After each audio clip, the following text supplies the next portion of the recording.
So ఇలా అనేక అంశాలతో ఇంకా ముందుకెళ్ళిపోతే అసలు రేవంత్ రెడ్డికి పాలనే చేత కాదనే వరకు వచ్చేసారు బీజేపీ బీఆర్ఎస్ నేతలు. ఇక పార్టీల మధ్య జరుగుతోంది, ఏవో ఈక్వేషన్స్ ఉన్నాయనేది ఎప్పటి నుంచో వింటున్న వ్యవహారం. అసలు ఏం జరుగుతోంది ఈ మూడు పార్టీల్లో అనే అంశం మీద మాట్లాడదాం. మనతో పాటు డాక్టర్ మద్ది శ్రీనివాసరెడ్డి, కాంగ్రెస్ పార్టీ అధికార ప్రతినిధి జాయిన్ అవుతున్నారు. మిగతా పార్టీలకు సంబంధించిన నాయకులు జాయిన్ అవుతారు. నమస్కారం శ్రీనివాసరెడ్డి గారు. గుడ్ ఈవినింగ్ ఋషి గారు. గుడ్ ఈవినింగ్ అండి. ఏంటి నేను చెప్పినట్టుగా ఏం జరుగుతోంది, ఎంతవరకు వచ్చిందంటే అసలు రేవంత్ రెడ్డికి పరిపాలన చేత కాదని మేము చెప్పాము, ఇవాళ ప్రూవ్ అయింది. ఆర్థికంగా బ్రహ్మాండంగా ఉన్న రాష్ట్రాన్ని పాతాళంలోకి నెట్టేస్తున్నారని వాళ్ళు కేటీఆర్ ట్వీట్ చేశారు. సరే, అది పాలసీ పరంగా ఒక ట్వీట్ అనుకోండి. పొలిటికల్గా కూడా ఎక్కడ ఉక్కిరి బక్కిరి ఆడకుండా ఉన్న పరిస్థితి ఉందా కాంగ్రెస్ పార్టీకి వాళ్ళ? గుడ్ ఈవినింగ్ అండి ఋషి గారికి, ప్రైమ్ టీవీ ప్రధానికానికి, అక్కడ ఉన్నటువంటి ప్యానల్ వాళ్ళందరూ కూడా. ఇప్పుడు కాంగ్రెస్ పార్టీలో అంతర్గత ప్రజాస్వామ్యం ఫస్ట్ నుంచి ఎక్కువ. అదే కాంగ్రెస్ పార్టీ శ్రీరామ్ రక్ష మొత్తం ఎంటైర్ ఇండియాకి, తెలంగాణ ప్రధానికానికి అందరికి కూడా తెలిసి విషయం. సో ఇక్కడ ఏంటంటే కేటీఆర్ గారు ఆయన ట్వీట్లు మనం ఫస్ట్ నుంచి కూడా వింటున్నాం. ఆయన ఏదైనా ఎంతసేపటి ట్వీట్ చేయడం తప్ప చేసేది ప్రాక్టికల్ గా ఏమీ ఉండదు. ఆనాడు మంత్రిగా వాళ్ళ నాన్న ముఖ్యమంత్రిగా తెలంగాణ రాష్ట్రానికి ఎలగబెట్టింది లేదు. 10 సంవత్సరాల్లో కూడా తెలంగాణ రాష్ట్రాన్ని ఆర్థికంగా విధ్వంసం చేశారు, రాజకీయంగా అధోపాతాళం దొక్కారు. ముఖ్యంగా కేంద్ర రాష్ట్ర సంబంధాలు ఏనాడు కూడా మరి కేసీఆర్ ఏ రోజు కూడా పాటించలేదు. రాజకీయాలు వేరు, కేంద్ర రాష్ట్ర సంబంధాలు వేరు. ఇవాళ రేవంత్ రెడ్డి గారు ఎలాంటి సస్పెన్షన్ లేకుండా ఇవాళ కేంద్రంతో సఖ్యత నడుపుకుంటూ మనకు రావాల్సిన వాటా ఏ విధంగా ఉందో అది న్యాయంగా దక్కాల్సిన వాటా కోసం కూడా మరి రేవంత్ రెడ్డి గారు కష్టపడి ఫైట్ చేస్తున్నారు. ఇవాళ రేవంత్ రెడ్డి గారు ఆ విధంగా ఫైట్ చేయడం ఏంటంటే రేవంత్ రెడ్డి గారికి బాగా పేరు వస్తుంది, జాతీయ స్థాయిలో కూడా పేరు వస్తుందని చెప్పేసి వాళ్ళ కేటీఆర్ కానీ అదేవిధంగా ఈ కిషన్ రెడ్డి గారికి బాగా పడింది మనసులో. వీళ్ళ అంతర్గత రహస్య స్నేహితులు బీఆర్ఎస్ వాళ్ళు, బీజేపీలు రహస్య స్నేహితులని తెలంగాణ ప్రధానికానికి యావత్ భారతదేశానికి కూడా రాజకీయ నాయకులకు అందరూ కూడా తెలుసు. మరి ఆ రహస్యం కదా 2 పాయింట్లు. ఆ రహస్యం ఎందుకు బట్టబయలు కావట్లేదు ఒకటి. రెండోది ముఖ్యమంత్రి మోడీని ఎక్కడా విమర్శించట్లేదు. బ్రహ్మాండంగా ఢిల్లీలో ఆయనతో కలవడము, కానీ ఇక్కడికి వచ్చిన తర్వాత రాష్ట్రంలో నేతలతో పంచాయతీ, ముఖ్యంగా కిషన్ రెడ్డితో అంటే ఎక్కడో ఏదో ఈక్వేషన్స్ లో తేడా ఉందనేది వాళ్ళ ప్రధానమైన విమర్శ. ఇప్పుడు ఒకటి ఋషి గారు, తెలంగాణ నుంచి మనం రాష్ట్ర జనాభాలో, దేశ జనాభాలో తెలంగాణ జనాభా 2.8% ఉంది. కానీ భారతదేశానికి పోయే ఇన్కమ్ లో ఏదైతే ఇన్కమ్ జనరేట్ అవుతుంది ఎంటైర్ ఇండియాకి రకరకాల రూపంలో డైరెక్ట్ ట్యాక్స్ కావచ్చు, ఇండైరెక్ట్ ట్యాక్స్ కావచ్చు, సెస్సులు కావచ్చు, అదేవిధంగా సర్చార్జ్ రూపంలో దాదాపు మరి 5.1% వస్తుంది. ఇలా ఈజీగా చెప్పాలంటే 1 లక్ష కోట్లు కనుక తెలంగాణ నుంచి భారతదేశానికి ఆదాయ రూపంలో వస్తుంది. ఇవాళ మనకు తిప్పి కొడితే 40,000 కోట్ల రూపాయలు కూడా తిరిగి రావట్లేదు. అంటే రిటర్న్ అనేది ఎక్కడా లేదు మనకు. ఇదే బీహార్ లాంటి రాష్ట్రాలు తీసుకుంటే వాళ్ళు ₹1 ఇస్తే ₹7.60 పోతున్నాయి. అంటే ఎంత వివక్ష మీరు దయచేసి అర్థం చేసుకోవాలి. మరి తెలంగాణకు సాక్షాత్ 2 మంత్రులు ఉన్నారు. కిషన్ రెడ్డి గాని, బండి సంజయ్ గాని 2 ఉన్నారు. మరి ఏ రోజు వీళ్ళు అడిగిన పాపాన పోలే. ఒక 6 ఎంపీలు కూడా అదనంగా ఉన్నారు. వీళ్ళు ఏ రోజు కూడా తెలంగాణకు న్యాయంగా దక్కాల్సిన వాట. ఇప్పుడు మనకు బీహార్ లాగా ₹7.60 ₹7.20 ఏమని అడగట్లే. మనకు రూపాయి తీసుకుంటే కనీసం 40 పైసలు ఇచ్చే పరిస్థితి వస్తే మరి వీళ్ళు ఏ రోజు కూడా అడిగిన పాపాన. మరి మోడీ ఇవ్వాలనుకుంటున్నా కిషన్ రెడ్డి సైంధవుల్లో అడ్డుపడుతున్నారని చాలా పెద్ద కామెంట్ చేశారు ముఖ్యమంత్రి. అసలు కిషన్ రెడ్డి రాష్ట్రం అభివృద్ధి జరగకూడదని ఎందుకు అనుకుంటాడు ఆయన? మోడీ మీరు గమనించాలి ఋషి గారు, ప్రైమ్ లైన్ ప్రధానికం కూడా చాలా స్పష్టంగా ఒక సాక్షాత్తు ముఖ్యమంత్రి గారు అంటున్నారండి, వాళ్ళ తెలంగాణ అభివృద్ధికి కిషన్ రెడ్డి క్లియర్ గా ఒక సైంధవులాగా అడ్డుకుంటున్న అర్థమవుతుంది. ఇవాళ గతం నుంచి కూడా సీఎం అయిన డే 1 నుంచి కూడా రేవంత్ రెడ్డి గారు ఎక్కడ కూడా రేవంత్ రెడ్డి గారు శశిభిషలకు పోకుండా కేంద్రంతో సఖ్యత నడుపుకుంటూ వస్తున్నారు. ఎందుకంటే మనకు రావాల్సిన వాటా రావాలని చెప్పేసి. గతంలో కూడా ట్రిపుల్ ఆర్ విషయంలో కానీ, మూసీ పునర్జీవన విషయంలో కానీ, అదేవిధంగా రీజనల్ రింగ్ రోడ్డు విషయంలో కానీ, రీజనల్ రింగ్ లైన్ విషయంలో కానీ, అదేవిధంగా డ్రై పోర్టు, అదేవిధంగా ఆ డ్రై పోర్ట్ ని బందర్లాగా మరి పొడిగించుకుంటూ ఒక గ్రీన్ ఫీల్డ్ హైవే ఒక నేషనల్ లెవెల్ పెట్టాలని కానీ, ఇలా రేడియల్ రింగ్ రోడ్లు ట్రిపుల్ ఆర్ కానీ, ఓఆర్ఆర్ కానీ, మధ్యలో రేడియల్ రింగ్ రోడ్లు కానీ ఇవన్నీ కూడా మరి తెలంగాణకు రావాల్సిన ఇవన్నీ కూడా కేంద్ర ప్రభుత్వాన్ని అదేవిధంగా మోడీ గారిని అడగడం జరిగింది. గతంలో వెళ్ళినప్పుడు కూడా చాలా సార్లు కూడా అడిగారు. ఈ రోజు కూడా చూసాం. ఈ రోజు రేవంత్ రెడ్డి గారు అయితే అదేవిధంగా మరి మన నీటిపారుదల శాఖ మంత్రి ఉత్తమ్ సార్ ఇద్దరు కూడా ఢిల్లీ వెళ్లారు. ఇలా వాళ్ళతోటి కూడా చాలా స్పష్టంగా మాట్లాడుతున్నారు వాళ్ళు. ఎందుకంటే మనకు రావాల్సినటువంటి మరి కృష్ణా జిల్లాలో తెలంగాణ వాటా అయింది, దీనిపై చర్చ, ప్రాజెక్టులపై చర్చ పెడతాను కూడా ఈ రోజు వెళ్ళారు. మరి అక్కడ వాళ్ళకి సంబంధించినటువంటి మనోహర్ లాల్ ఖట్టర్ గారితో కూడా మరి వాళ్ళ చర్చలు పెట్టడం మనందరం టీవీలలో అని చూస్తూనే ఉన్నాం మనం. సో ఇదేంటంటే ఇక్కడ మనకు రావాల్సిన వాటా మనం అడగాలి. కానీ ఇక్కడ ఏంటంటే కాంగ్రెస్ పార్టీ డెవలప్ అవుతుంది, ఈయన ఎక్కడైతే క్రెడెన్షియల్ పడిపోతుంది బీఆర్ఎస్ పార్టీ అని చెప్పేసి, అదేవిధంగా బీఆర్ఎస్ కూడా నిల్లవుతుందని చెప్పేసి ఇలా కిషన్ రెడ్డి గారు దాన్ని అడ్డుకోవాలని చూస్తున్నారు. చాలా స్పష్టంగా నిన్నటికి నిన్న మనం చూసాము. మరి ఆయన నాయుడు గారిని పిలిపించారు అక్కడి నుంచి. కేంద్ర మంత్రి నాయుడు గారిని పౌర విమానయాన శాఖ మంత్రి నాయుడు గారిని పిలిపించేసి ఇక్కడ ప్రెస్ మీట్ పెట్టి మరీ మాట్లాడిచ్చారు ఆయన. మనకు అర్థమవుతుంది అంత అవసరం లేకపోయినా కూడా మాట్లాడారు. కానీ రామ్మోహన్ నాయుడు చాలా అంటే ఆయన ఎక్కడ ముఖ్యమంత్రి మీద ఏం విమర్శలు పెద్ద ఏం చేయలేదు. కాకపోతే ఈ వరంగల్ ఎవరు మేమనే క్లైమ్ పోటీ ఒకటి జరుగుతోంది. అంటే ప్రధానమంత్రి చొరవతోనే వచ్చిందనేది, ఆయన జోక్యం చేసుకుంటేనే వచ్చిందనేది, లేదు నేను ప్రయత్నం చేస్తేనే వచ్చిందనేది ముఖ్యమంత్రి గారు చెప్పే ప్రయత్నం. సో ఈ బీజేపీ అలాగే కాంగ్రెస్ రెండు ఆ క్లైమ్ మరి చేసుకోవడానికి ప్రయత్నం చేస్తాయి కదా. ఇప్పుడు ఒక్కటే ఋషి గారు చాలా స్పష్టంగా రేవంత్ రెడ్డి గారు ఏం చెప్పారంటే, మనకి ఏదైతే రావాల్సినవి ఇవన్నీ తీసుకురండి, మీరు కిషన్ రెడ్డి గారు కానీ బండి సంజయ్ గారు కానీ మీరు కేంద్ర మంత్రులు ఉన్నారు, తీసుకురండి, తీసుకొచ్చుకొని మీ పేరు చెప్పుకున్నా మాకు అబ్జెక్షన్ లేదు. కానీ తీసుకురాకుండానే అసలు ప్రయత్నం చేయకుండానే మీ పేరు చెప్పుకోవటం ఏంది? ఇవాళ మనం వరంగల్ ఇప్పటి నుంచి కాదు కదండి, వరంగల్ పోర్ట్ ఎప్పటి నుంచి అడుగుతున్నాము. ఇవాళ ఆంధ్రాకి చూసినట్టయితే చాలా పోర్టులు ఉన్నాయి. ఇవాళ తెలంగాణలో ఎక్కడ కూడా పోర్టులు కనిపించని, అంటే విమానాశ్రయాలు కనిపించని పరిస్థితులు ఇవాళ. సో దానికి ఆ రోజు హైదరాబాద్ లో ఏదైతే విమానాశ్రయం ఉందో, విమానాశ్రయానికి 150 కిలోమీటర్ల పరిధిలో ఎక్కడ ఉండొద్దని కూడా ఒక క్లాస్ పెట్టడం జరిగింది. అది 25 సంవత్సరాలు అమల్లో ఉండదు అనేది కూడా జరిగింది. దాన్ని మొన్న కొద్దిగా క్లాస్ ను సడలింపు చేసుకొని మరి వరంగల్ కు తీసుకురావడం జరిగింది. ఇక్కడ పెట్టొచ్చు అనేది దాదాపు 900 నుంచి 1000 ఎకరాలు అంటే కూడా ఆల్రెడీ సుమారు 686 ఎకరాలు ఆల్రెడీ వాళ్ళకి ఆధీనంలో ఉంది. మిగతాది కూడా రేవంత్ రెడ్డి గారు మిగతాది కూడా మేము డబ్బులు ఎదుగుతుంటే కట్టి తీసుకుంటామని చెప్పడం కూడా జరిగింది. సో ఇవన్నీ కూడా ఎక్కడ కూడా మరి గతంలో చూసాం 10 సంవత్సరాల్లో ఎక్కడన్నా కేసీఆర్ గారు ఈ ప్రయత్నం చేశారా? ఆయన రాజకీయంగా బీజేపీను ఉపయోగించుకున్నారు తప్ప అభివృద్ధి పరంగా బీజేపీని చాలా పక్కన పెట్టారు. మీరు చూసారా ఋషి గారు, చాలా కేంద్ర ప్రభుత్వానికి సంబంధించిన పథకాలను కూడా తెలంగాణలో అమలు చేయలేదు. గతంలో కూడా మనం చాలా సార్లు చర్చించుకున్నాం. మాట్లాడుకుందాం ఆ పథకాల గురించి. డాక్టర్ గారు మాట్లాడుకునే ముందు శ్రీనివాస్ రెడ్డి గారు బీఆర్ఎస్ నుంచి పావని గౌడ్ గారు కూడా జాయిన్ అయ్యారు, వారితో కూడా మాట్లాడదాం. నమస్కారం పావని గారు.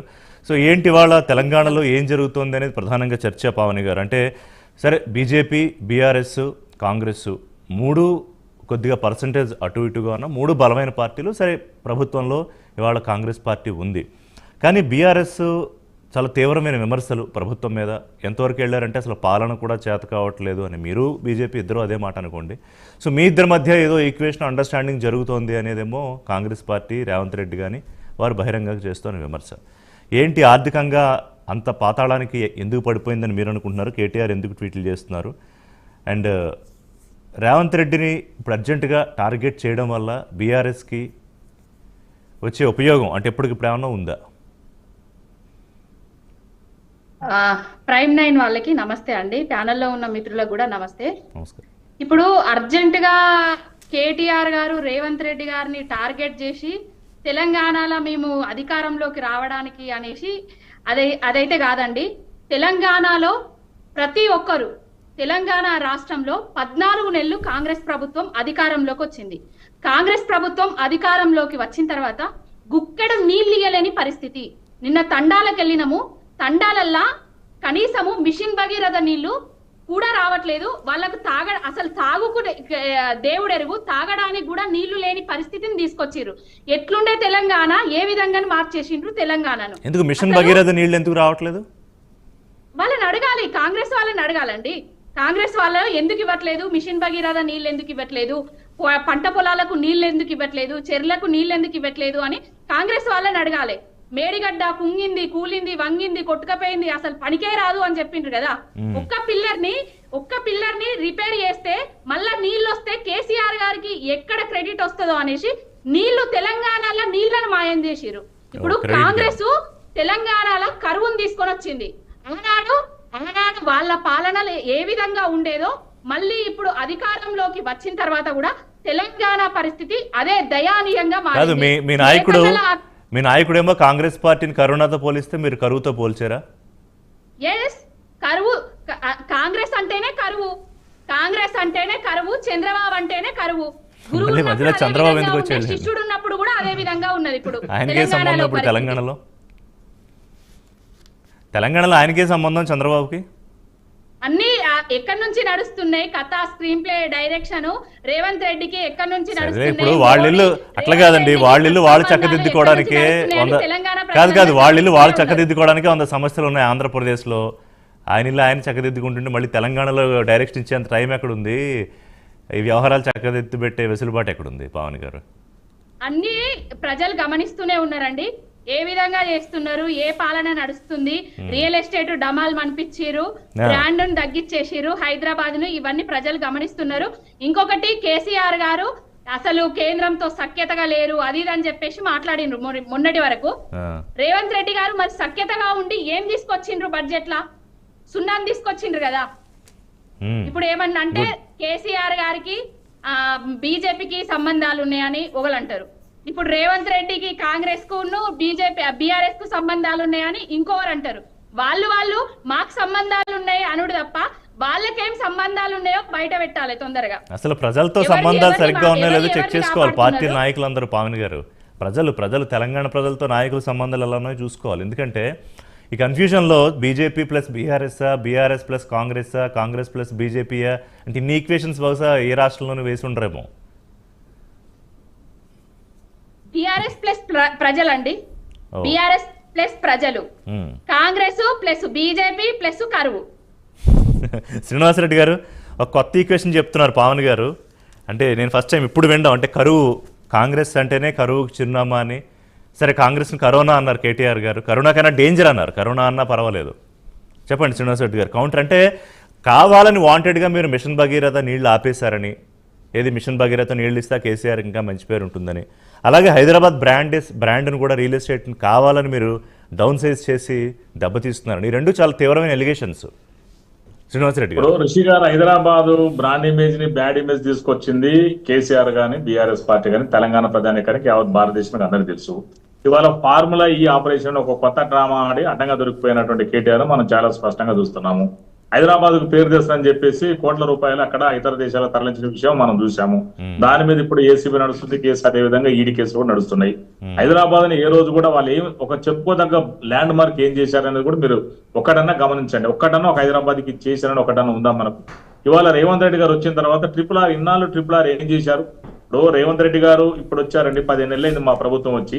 అంతకుముందు 10 సంవత్సరాలు ఉన్నారు కదా. మరి 10 సంవత్సరాల్లో ఏ రోజు కూడా RRR కానీ రేడియల్ రింగ్ రోడ్లు కానీ మూసి పునరుజ్జీవ కార్యక్రమం ఆ రోజు కేసీఆర్ గారు స్టార్ట్ చేశారు. స్టార్ట్ చేసి కార్డు వదిలిపెట్టారు. మరి ఏదన్నా బందర్ ఆ ఎయిర్పోర్ట్ కానీ రీజనల్ రింగ్ రైలు కానీ మరి 4th సిటీ కానీ ఇవన్నీ మీరు దయచేసి పార్టీలకు అతీతంగా, పవన్ గారు మీరు కూడా రాజకీయాలకు అతీతంగా కొన్ని మనం యువకులం కాబట్టి పార్టీ కాకుండా పార్టీ అభివృద్ధి కాదు, ఇక్కడ రాష్ట్ర అభివృద్ధి మనం ముఖ్యంగా ఆలోచించుకోవాలి. మన రాష్ట్రం అభివృద్ధి చేసినప్పుడే ఖచ్చితంగా తెలంగాణ రాష్ట్రం ముందుకు పోతుంది. ఇక్కడ మన కేంద్రం నుంచి రావాల్సిన నిధులు రాబట్టుకోవాల్సిన పవన్ గారు మ్యూట్ లో ఉన్నారండి, అన్మ్యూట్. పవన్ గారు మ్యూట్ లో ఉన్నారు. ఇప్పుడు నేను ఏమంటున్నానంటే రిషి గారు, ఇప్పుడు కేంద్రం నుంచి రావాల్సిన నిధులు మనం రాబట్టుకోవాలి. రాబట్టుకోకుండా మనం కూడా తీసుకురాలేదు, చెప్పుకోవడానికి మీరు ఏం తీసుకురాలేదు. ఒక ఐటీ ఇండస్ట్రీని కానీ ఒక ఐటీ కారిడార్ ని కానీ డెవలప్ చేసింది లేదు, ఉద్యోగాలు తీసుకొచ్చింది లేదు, యువతీ యువకులకు ఉద్యోగ అవకాశాలు కల్పించలేదు. ఇప్పటి వరకు కేసీఆర్ గారు హైదరాబాద్ కి ఏం చేసిండ్రు అంటున్నారు కదా. మీరు కూసున్న సెక్రటేరియట్ ఎవరు కట్టిండ్రండి? మీరు కూసున్న కమాండ్ కంట్రోల్ రూమ్ ఎవరు కట్టిండ్రండి? ఇవన్నీ కేసీఆర్ గారు కట్టలేదా? ఇవన్నీ కేసీఆర్ గారు ఆనవాళ్ళు కదా. హైదరాబాద్ కి మీరు ఏం తీసుకొచ్చారు? ఆకాశం ఎత్తు అంబేద్కరుని తీసుకొస్తే అంబేద్కరునికి పూలమాల కూడా వేసే పార్టీ కదా, దౌర్భాగ్య పార్టీ కదా. మీకు అంబేద్కర్ అవమానించిన పార్టీ మీ కాంగ్రెస్ పార్టీ కదా. నేను ఏమంటున్నానంటే కమిషన్ల కోసం కార్యక్రమాలు చేసినట్టు ఉండదు, అభివృద్ధి కోసం కార్యక్రమాలు చేసినట్టు ఉండదు. కమిషన్ల కోసం అయితే ఎట్లా? కాదు, ఆ కమిషన్ల మాటకు వస్తే ఒక నిమిషం కాదు, ఒక నిమిషం కరువు కమిషన్లు అన్ని మాట్లాడదాం. ఉరిసిల్లాను సిరిసిల్లా వేస్తే ఇప్పుడు మళ్ళీ అదే సిరిసిల్లాను ఉరిసిల్లా వేస్తున్నారు. మీ దౌర్భాగ్యకు కొట్టు పాలడలా ఒక్కొక్క నేతన్నా. పవన్ గారు చాలా కోపంగా ఉన్నారు కాంగ్రెస్ పార్టీ గవర్నమెంట్ మీద. కాంగ్రెస్ పార్టీ మీద కాదు, ఆవిడ కోపంగా ఉన్నారు, పార్టీ మీద కాదు. ఒకసారి బీజేపీ వర్షన్ తీసుకుంటా, బీజేపీ వర్షన్ కూడా తీసుకుందాం. పవన్ గారు, శ్రీనివాసరెడ్డి గారు, దిలీప్ ఆచార్య గారు నాతో స్టూడియోలో జాయిన్ అయ్యారు, బీజేపీ అధికార ప్రతినిధి. నమస్కారం దిలీప్ గారు. సో ఇవాళ అంటే ప్రస్తుతానికి మీరు వచ్చేటప్పటికి చర్చ ఏంటంటే అసలు ఏమిటి, ఎవరిని టార్గెట్ చేస్తున్నారు, ఎవరితో కలిసి ఉన్నారు అంటే డైరెక్ట్గా 3 పార్టీలు విడివిడిగా ఉన్నా ఇప్పుడు సైంధవుల్లాగా రాష్ట్రానికి రాకుండా అడ్డుపడుతున్నారని కిషన్ రెడ్డిని రేవంత్ రెడ్డి అంటారు. మోడీ ఇవ్వాలనుకున్నా కూడా మరి కిషన్ రెడ్డి ఎందుకు పడుతున్నారో ఈ క్వశ్చన్ నాకు అర్థం కాల. లేదు అసలు బీఆర్ఎస్ 10 ఏళ్ళు ఏం చేయలేదు, అలాగే ఇప్పుడు కాంగ్రెస్ పార్టీ వచ్చింది, ఎక్స్ట్రాగా కరువు వచ్చిందనేమో బీఆర్ఎస్ విమర్శిస్తోంది. ఇంకా చాలా అంశాలు ఉన్నాయి, ఏంటి మీ టేక్? రిషి గారు నమస్కారం. అదేవిధంగా గుడ్ ఈవినింగ్ ప్రేక్షకులకి, ప్రైమ్ 9 ప్రేక్షకులకి, కో ప్యానలిస్టులకి. ఈరోజు తెలంగాణలో జరుగుతున్న అంశాలు ఒక్కొక్కటిగా మనం విశ్లేషించుకుంటూ పోతే ముందు సైంధవుడు అంశం చెప్పండి. ప్రభుత్వము చేతగానితనము ఇతరుల పైన నెట్టి వారు కాలం గడుపుకోవాలని ప్రయత్నం చేస్తూ ఉన్నారు. నేను చాలా చిన్న విషయం మీ అందరి చేతగానితనాన్ని డిఫైన్ చేయండి. అదే నేను చెప్తా ఉన్నా. మొన్ననే రేవంత్ రెడ్డి గారు ముఖ్యమంత్రి హోదాలో ప్రధానమంత్రి గారిని కలిసారు. మీరు ఎక్కడన్నా చూసినరా అండి? ప్రధానమంత్రి గారికి వీరు వినతి పత్రం ఇచ్చారు, మాకు ఈ ప్రాజెక్టులు కావాలి, దీనిలో మాకు నిధులు కావాలి, మూసీ రివర్ ఫ్రంట్కు, రీజనల్ రింగ్ రోడ్కి, ఇవన్నీ రీజనల్ రైలుకి ఇవన్నీ కావాలని చెప్పారు. ప్రధానమంత్రి గారు కూడా ఒకటి ఇచ్చిర్రు, రివర్స్లా రేవంత్ రెడ్డి గారికి ఒక వినతి పత్రం ఇచ్చారు. ఆల్మోస్ట్ ఒక విష్ లిస్టు 6 ప్రాజెక్టులకి మీరు ఇప్పటిదాకా మీ వాటా నిధులు లేదనుకుంటే చాలా చిన్న విషయం కొంత ల్యాండ్ అలొకేషన్స్, ఆ ల్యాండ్ అలొకేషన్స్ కూడా మీరు చేయలేని కారణంలా మీ ఇవన్నీ వెనకబడిపోతున్నాయి, దీన్ని ఇమీడియట్ గా మీరు పర్సూ చేయండి అంటే రేవంత్ రెడ్డి గారు పర్సన్ అయిపోయారు. ఇచ్చారు రేవంత్ రెడ్డి గారికి 6 అంశాలకు సంబంధించిన విషయంలో ఇచ్చారు. ఒకటి బీబీ నగర్ ఎయిమ్స్ సంబంధించి, 2 రీజనల్ రింగ్ రోడ్లో మీరు నితిన్ గడ్కరీ గారిని కలిసినప్పుడు మా దగ్గర ఏమి డబ్బులు లేవండి, యాక్చువల్గా వీళ్ళ మ్యాచింగ్ గ్రాంట్ సబ్మిట్ చేయాల్సిన అవసరం ఉంది రాష్ట్ర ప్రభుత్వము, కానీ వీరు మా దగ్గర ఏమీ లేదు, కేవలం మేము ల్యాండ్ పూల్ చేయడం కోసం ప్రయత్నం చేస్తాము, ఆ ల్యాండ్ పూల్ చేయాలంటే అక్విజిషన్ డబ్బులు కూడా కేంద్రమే భరించాలని చెప్తే నితిన్ గడ్కరీ గారు ఓకే అని చెప్పారు. కానీ మేము ఇంత మొత్తం మేమే 100% ఫండ్స్ మేము పెట్టి మేము ప్రాజెక్టు చేస్తున్నప్పుడు టోల్ కూడా కేంద్ర ప్రభుత్వమే వసూలు చేస్తుంది అని చెప్తే దాని విషయంలో ముడిపడి ఉన్నది, పీఠ ముడి ఉన్నది. ఈరోజు అన్ని విషయాలు ఇప్పుడు చాలా చిన్న విషయాలు MMTS కు సంబంధించానండి, లేదనుకుంటే ఇప్పుడు వీరు అడిగిన ఒక 6 అంశాలు. సో మీరు చేతగాని పాలన అని మీరు అన్నారు, ఎందుకు అని నేను చెప్తాను అంటే నేనేమంటున్నానంటే కాంగ్రెస్ పార్టీ ఉక్కిరి బిక్కిరి అవుతున్న విషయాలు అయితే మనం చూస్తూ ఉన్నాం, ఇంట్లో లేదనుకుంటే బయట. ఇంట్లోనేమో వాళ్ళకి కుర్చీలాట జరుగుతూ ఉంది. ఒకటి రేవంత్ రెడ్డి గారి మీద ఆపరేషన్ ఉంది. 2 బయటికి వచ్చి చూస్తే వీరు చెప్పిన హామీలు ఏవైతే హామీలు ఉన్నాయో ఆ హామీలకు సంబంధించి ప్రజల నుంచి పూర్తిగా ఒత్తిడి వస్తూ ఉంది. కేవలం ఒక రేషన్ కార్డు ఇయ్యలేని దుస్థితిలో ఈ రాష్ట్ర ప్రభుత్వం ఉన్నది. సంవత్సర కాలం పట్టింది. ఇప్పటికీ ప్రజాపాలనలో దరఖాస్తులు తీసుకున్నారు, మన కులగణలో దరఖాస్తులు తీసుకున్నారు. మరి ఇవన్నీ వదిలేసి ముఖ్యమంత్రి ఫోకస్ దేని మీద ఉందంటారు? ఏమున్నా అదే పర్సనల్ ఎజెండా అండి, తన కుర్చీని కాపాడుకోవడం కోసం ఇతరులపైన నెప్పనెట్టి. నేను అదే చెప్తా ఉన్నా. పర్సనల్ ఎజెండాలో మీరు కూడా ఉన్నారా అంటే మోడీ గారు కూడా ఉన్నారా? ఇవాళ వాళ్ళ ఆరోపణ అదే, మోడీ గారితో అక్కడ అంతా బానే ఉంది, మోడీ గారికి భజన చేస్తున్నారు. చెప్తున్నామండి, మీరు బీఆర్ఎస్ పార్టీ దగ్గర అంటగాగుతున్నామని చెప్పి కాంగ్రెస్ వాళ్ళు చెప్తారు, కాంగ్రెస్ పార్టీ తోటి అంటగాగుతున్నామని చెప్పి బీఆర్ఎస్ వాళ్ళు చెప్తారు. మేము దానికి ఒక సమాధానం చెప్తాం. మన జరిగిన కామారెడ్డి ఎన్నికల లోపల ఇద్దరిని ఓడగొట్టినాం, మేమే ఓడగొట్టినాం. కేసీఆర్ గారిని ఓడగొట్టినాం, రేవంత్ రెడ్డి గారిని ఓడగొట్టినాం. మేము ఎట్లా అంటే కాగినట్టు మీరు చెప్పండి. అదే విధంగా మీరు ఎమ్మెల్సీ ఎన్నికల లోపల మీరు లోపాయి గారు ఒప్పందం కుదుర్చుకొని అభ్యర్థులనే పెట్టలేదు కదా. బీఆర్ఎస్ పార్టీ అభ్యర్థులనే పెట్టలేదు, కేసులు మాఫీ చేయించుకోవడం కోసం కాంగ్రెస్ తోటి. కాంగ్రెస్ పార్టీ సాధారణంగా టీచర్స్ కి పెద్ద పార్టీలు పెట్టవని నాతో ప్రొఫెసర్ గారు ఇంటర్వ్యూ. టీచర్స్ పెట్టరు, గ్రాడ్యుయేట్ కి ఎందుకు పెట్టలేదు? గ్రాడ్యుయేట్ కి ఎప్పుడు పెట్టేవాళ్ళే కదండి, ఎందుకు పెట్టలేదు? గ్రాడ్యుయేట్ పట్టభద్రుల లోపల కూడా పెట్టలేదు. మేము ఏమంటున్నామనంటే మీరు ఏదైనా మీరు ప్రజల ముందరకు వచ్చి మీరు పారదర్శకంగా లేరనే అంశం అయితే 100% ఫిష్ గారు. ఏంటి something is not so good అంటే బయటకు కనిపిస్తున్నట్టు తెలంగాణలో కృష్ణాంజనేయులు గారు ప్రముఖ రాజకీయ విశ్లేషకులు. నమస్కారం అండి. సో ఇవాళ ఈ 3 పార్టీలది నేను పోరు తెలంగాణ ఎందుకు పెట్టానంటే యాక్చువల్గా పోరు అంతా జరిగింది తెలంగాణ కోసం, అదంతా సిద్ధించేసింది, అయిపోయింది. ఇవాళ ఇప్పుడు అధికారంలో కాంగ్రెస్ వచ్చింది, కానీ ప్రశాంతంగా కాంగ్రెస్ పార్టీ అధికారంలో చేసుకోలేకపోతుంది ఆ ప్రభుత్వం. రేవంత్ రెడ్డి ఏమో 15 ఏళ్ళు మీ రేవంత్ రెడ్డే కాంగ్రెస్ పార్టీ ప్రభుత్వమే అధికారంలో ఉండేలాగా దీవించండి అని అడుగుతూ ఉన్నారు ఎక్కడికి వెళ్ళినా. అంటే ఏదో సరిగ్గా లేదా? మోడీ గారితో బాగున్నారు, కిషన్ రెడ్డి ఏమో నిధులు ఆపేస్తున్నారని, కిషన్ రెడ్డిని బండి సంజయ్ని టార్గెట్ చేశారు, ప్లాన్ బి ఏదో రేవంత్ రెడ్డి రెడీ చేసుకుంటున్నారు. So many equations. Krishnanjaneyulu garu. Rishi గారు నమస్తే, ప్యానల్ మెంబర్స్ అందరికి కూడా నమస్కారం. తెలంగాణలో 3 ప్రధానమైనటువంటి రాజకీయ పార్టీలు, అధికారంలో ఉంది కాంగ్రెస్ పార్టీ, ప్రతిపక్షంలో ఉన్నటువంటి వాళ్ళు 2 బీజేపీ, అదేవిధంగా బీఆర్ఎస్.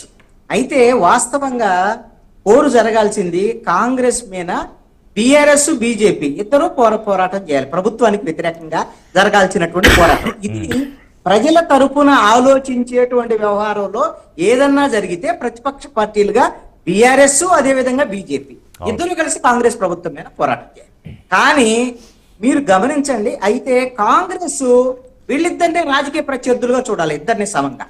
కానీ ఎప్పుడూ కూడా ట్రయాంగిల్ పోటీ ఉన్నప్పుడు సహజ సూత్రం ఏదైతే ఉందో శత్రువు మిత్రుడు అన్నట్టుగా ఈ రాజకీయ ప్రత్యర్థులు, కాంగ్రెస్ పార్టీకి ఉన్నటువంటి రాజకీయ ప్రత్యర్థులు ఇద్దరిలో ఒక ప్రత్యర్థిని మిత్రుడైనటువంటి ప్రత్యర్థిగా, ఇంకొకళ్ళేమో అసలైనటువంటి శత్రువుగా చూసేటువంటి రాజకీయము తెలంగాణలో నడుస్తోంది అనేటువంటిది నేను పరిశీలించినటువంటి అంశం. ఓకే, కాంగ్రెస్ పార్టీ ప్రధానంగా అధికారంలో ఉంది. ఇప్పుడు మీరు బీఆర్ఎస్ మొన్న ఎన్నికల్లో, అసెంబ్లీ ఎన్నికల్లో పూర్తిగా దెబ్బతిన్నటువంటి పరిస్థితి ఉంది. అయితే పార్లమెంట్కి వచ్చేసరికి చీకులు పడిపోయింది. మరి బీజేపీ ప్రధానమైనటువంటి ప్రతిపక్షం కింద వచ్చింది అని అనుకుందాం. కానీ అక్కడ కాంగ్రెస్ పార్టీ ఈ రోజున ఇప్పటికైతే బీఆర్ఎస్ నే ప్రధానమైనటువంటి రాజకీయ ప్రత్యర్థిగా భయపడుతోంది అని నా అభిప్రాయం. అందుకనే వీళ్ళు వ్యూహాత్మకంగా బీఆర్ఎస్ ఎదగకూడదు, బీఆర్ఎస్ ఎదిగితే భవిష్యత్తులో కాంగ్రెస్ పార్టీ అధికారాన్ని కోల్పోయేటువంటి అవకాశం ఉంటుంది. కాబట్టి బీజేపీ ఎదిగినా పర్వాలేదు, బీజేపీ కాంగ్రెస్ మధ్య పొలిటికల్ రైవాలిటీ నడవాలి.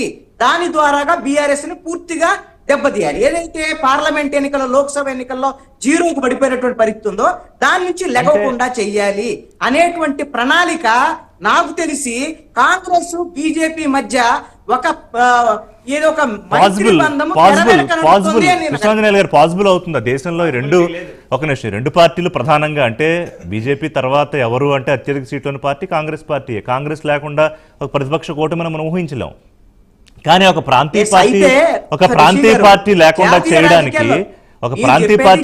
చేయడానికి బీజేపీ కాంగ్రెస్ ఒకటే అవకాశం ఉంటుందా? అందుకని మీరు చెప్పేది జాతీయ రాజకీయాలకు సంబంధించినటువంటి అంశం. బీజేపీ అదేవిధంగా కాంగ్రెస్ పోటాపోటీ రాజకీయ ప్రత్యర్థులే. కానీ అందుకనే తెలంగాణలో భవిష్యత్తులో కాంగ్రెస్ ను ఓడించగలిగినటువంటి శక్తి బీఆర్ఎస్ కు మాత్రమే ఉంటుంది అనేటువంటి ఒక భయం కాంగ్రెస్ ఉంది. కాబట్టి భవిష్యత్తులో ఇప్పుడు సున్నాకు పడిపోయినటువంటి లోక్సభ ఎన్నికల్లో ఇక బీఆర్ఎస్ ను లెగవకుండా కొట్టాలి అనేటువంటి ప్రయత్నం. ఎలా ఇది వ్యూహం అని అంటే, రేవంత్ రెడ్డి వెళ్ళి ముఖ్యమంత్రిగా వెళ్ళి నరేంద్ర మోడీ దగ్గరికి వెళ్ళి ప్రతిపాదనలు చేస్తారు. ప్రతిపాదనలు చేసిన తర్వాత తెచ్చుకోవటం ఎవరు బాధ్యత? రేవంత్ రెడ్డిదే బాధ్యత. ఇవ్వలేదనుకోండి కేంద్ర ప్రభుత్వం మీద ఆరోపణ. వచ్చేవారు మీద ఆరోపణ చేస్తున్నాడు, కిషన్ రెడ్డి మీద, బండి సంజయ్ మీద ఆరోపణ చేస్తారు. ఎందుకు అనంటే మా రాజకీయ ప్రత్యర్థి బీజేపీ, మేము అంటే కాంగ్రెస్ బీజేపీ ఇద్దరు పోట్లాడుకుంటుంటే ఇక్కడ బీఆర్ఎస్ ని సైడ్ ట్రాక్ పక్కన పడేయటం అనమాట. మా మీద ఫోకస్ పెట్టండి ప్రజలందరూ.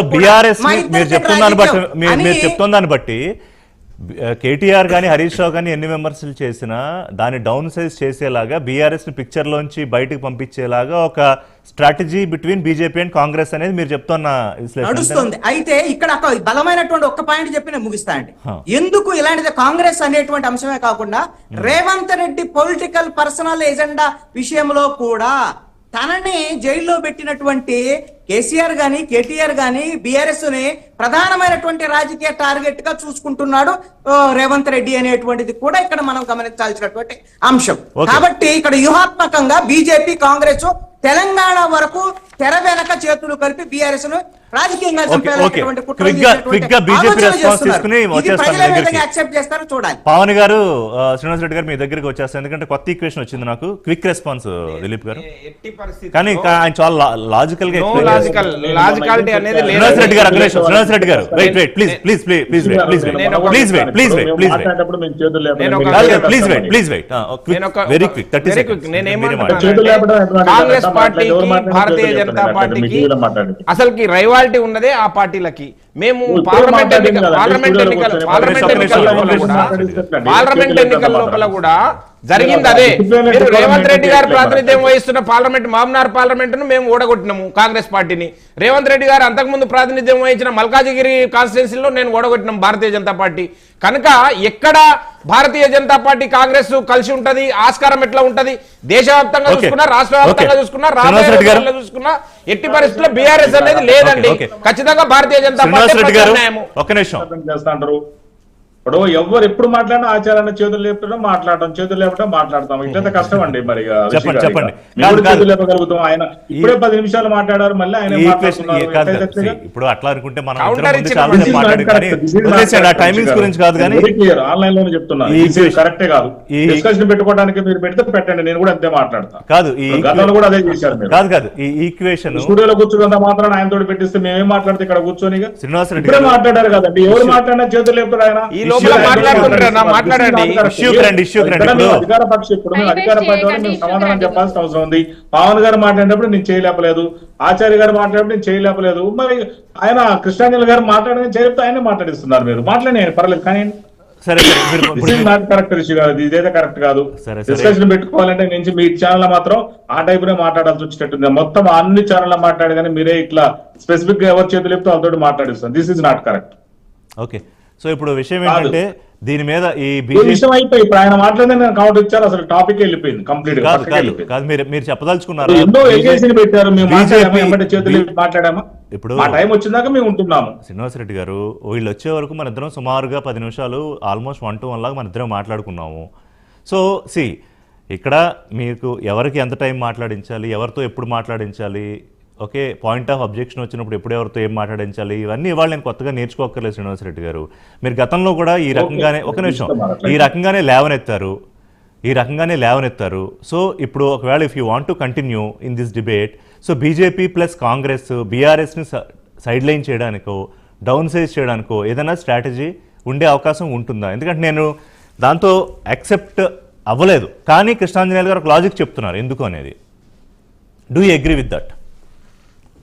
ఇప్పుడు కృష్ణాంజలి గారు చెప్పింది 100% రాంగ్ అండి. అది ఎట్లా బీజేపీ కాంగ్రెస్ అనేది కలిసి ఉంటాం అనేది 80% కూడా సాధ్యం పడదు. అది ఇప్పుడు రేవంత్ రెడ్డి గారి ఉద్దేశం ఏంటంటే తెలంగాణలో ఆల్మోస్ట్ బీఆర్ఎస్ ఏంటంటే క్షీణదశకు వచ్చింది.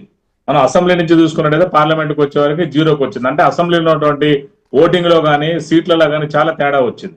ఇవాళ మనము ఎమ్మెల్సీ జరుగుతున్నాయి, ఇవాళ కౌంటింగ్ జరుగుతుంది. మూడు ఎమ్మెల్సీ స్థానాలు కూడా వాళ్ళు ఇవాళ లాస్ట్ కి ఒక 10 సంవత్సరాల పాటు అధికారం నుండి ఒక ఎమ్మెల్సీ నిలిచిపెట్టుకున్నటువంటి స్థాయిలో కూడా లేరు. సో దీనివల్ల ఏంటంటే వాళ్ళు పరోక్షంగా వాళ్ళు బీజేపీకి ఓట్లు వేపిస్తున్నారని అందరికి అర్థమైపోయింది తెలంగాణ ప్రజానికానికి. సో దీన్ని బట్టి ఏంటంటే ఇక్కడ ఎవరు చూసినా కూడా బీఆర్ఎస్ బీజేపీ ఒకటని అర్థమవుతుంది తప్ప కాంగ్రెస్ బీజేపీ ఒకటైతే జాతీయ స్థాయిలో 2 ప్రధాన ప్రతిపక్షాలు నేషనల్ లెవెల్ కదా రిషి గారి. అంటే కాదు, బీజేపీ గేమ్ ప్లాన్ లో ఏంటంటే ఒక బలమైన రీజనల్ పార్టీ ఉన్న చోట కంటే కాంగ్రెస్ పార్టీ ఉంటే వాళ్ళకి తర్వాత ఎలక్షన్ లో గేమ్ ఈజీ అవుతుంది, ఫైట్ ఈజీ అవుతుంది. మేబీ ఆ ఈక్వేషన్ అన్న వర్కౌట్ అవుతుందేమో. ఇప్పుడు బీజేపీని మేము అడగాల్సిన అవసరం ఉంది, ఎందుకంటే జాతీయ పార్టీ కాబట్టి మనకు రావాల్సిన వాటాలు అడిగే క్రమంలో ఆ స్నేహభావంతో కేంద్ర రాష్ట్ర సంబంధాల కింద స్నేహభావమే తప్ప బీజేపీకి మాకు ఎక్కడండి. ఇప్పుడు కిషన్ రెడ్డి గారు మేము ప్రతిసారి రేవంత్ రెడ్డి గారు చాలా స్పష్టంగా చెప్పారు, సైంధవులాగా తెలంగాణ అభివృద్ధికి మరి కిషన్ రెడ్డి గారు అడ్డుపడుతున్నారని చాలా స్పష్టంగా చెప్పారు కదండి. మరి అలాంటప్పుడు ఎట్లా ఉంటుందండి? ఇవాళ బీజేపీ అనేది కృష్ణారెడ్డి గారు ఏంటంటే కాదండి, అంబర్పేటలో ఓడించి తర్వాత ఆయన ఎంపీగా గెలిపించి కేంద్ర మంత్రి అయ్యేలా చేసిన తెలంగాణ ప్రజల మీద ఆయన వ్యతిరేకంగా ఉంటాడా? ఉంటే ఆయన రాజకీయ లక్ష్యాలు ఇప్పుడు ఆయన విమర్శలు చేస్తారు కిషన్ రెడ్డి, కానీ వివాద రహితుడైన ఆయనకు పేరుంది. కానీ ఇవాళ చాలా tug of war Revanth Reddy versus Kishan Reddy నడుస్తుంది. అంటే ఇదే కదండి. ఇప్పుడు ఆయన చూడండి, ఆయన ఎక్కడ తెలంగాణలో ఇప్పుడు కాంగ్రెస్ పార్టీ అధికారం ఉంది కాబట్టి తెలంగాణకి ఏడ పేరు వస్తుంది, కాంగ్రెస్ పార్టీకి ఏడ పేరు వస్తుంది, ఆయనకు పేరు రాదు, రేవంత్ రెడ్డి గారికి పేరు వస్తుంది అని ఆ ఉద్దేశంతో అన్ని అడ్డుకున్నారు. మొన్న ఢిల్లీ వెళ్ళినప్పుడు రేవంత్ రెడ్డి గారు ప్రధానంగా కొన్ని డిమాండ్లు ఏదైతే ఒక 8 డిమాండ్లు ఆ రోజు మరి మోడీ గారికి ఇవ్వడం జరిగింది. మీకు కూడా రిటర్న్ లో ఒక 6 ఇచ్చారంటున్నారు దిలీపాచారి గారు. మళ్ళీ రిటర్న్ లో ఏంటి కేసీఆర్ మళ్ళీ ఏం చేశారు, రేవంత్ మనకి మోడీ గారికి కిషన్ రెడ్డి గారు కౌంటర్ బ్లాస్ట్ లాగా మళ్ళీ ఆయన ఒక 6 డిమాండ్లు పెట్టారు. ఏమని? శంషాబాద్ ఈఎస్ఐ నిర్మాణానికి 150 కోట్లు కావాలని, మావోయిస్టుల ప్రాంతాల్లో రోడ్లకు మరమ్మతులకు అనుమతి ఇవ్వాలని, బీబీ నగర్ ఎయిమ్స్ కి 1160 కోట్ల రూపాయలు ఇవ్వాలని, ఇట్లా ఒక 6 డిమాండ్లు. అంటే ఈయన ఒక నోటు ఇవ్వగానే ఆయన ఒక నోటు ఇచ్చినట్టుగా. అంటే ఇది ఎంత కౌంటర్ తయారు చేశారు. మనం జనరల్ గా ఎవరైనా రాష్ట్ర ప్రభుత్వాలు కేంద్ర దగ్గరికి వెళ్ళి అడుగుతాయి, అంతే కదా రిషి గారు. కానీ ఇక్కడ రివర్స్ గా అంటే మీకేమి ఏమని ముందు చెప్పిచ్చే ప్రయత్నం కిషన్ రెడ్డి గారు చేసినట్టుగా తెలంగాణ ప్రజానికానికి కానీ రేవంత్ రెడ్డి గారికి ప్రభుత్వంలో పెద్దలు కూడా అదే డౌట్ వచ్చింది. అంటే ఒక కాగితం ఇస్తే తప్ప ఎక్కడ కూడా లేదండి. 2 జాతీయ పార్టీలు కలిసి నాటకాలు ఆడుతున్నారు అంతే. తెలంగాణ ప్రజలను నిండా ముంచుతున్నారు 2 జాతీయ పార్టీలు కలిసి.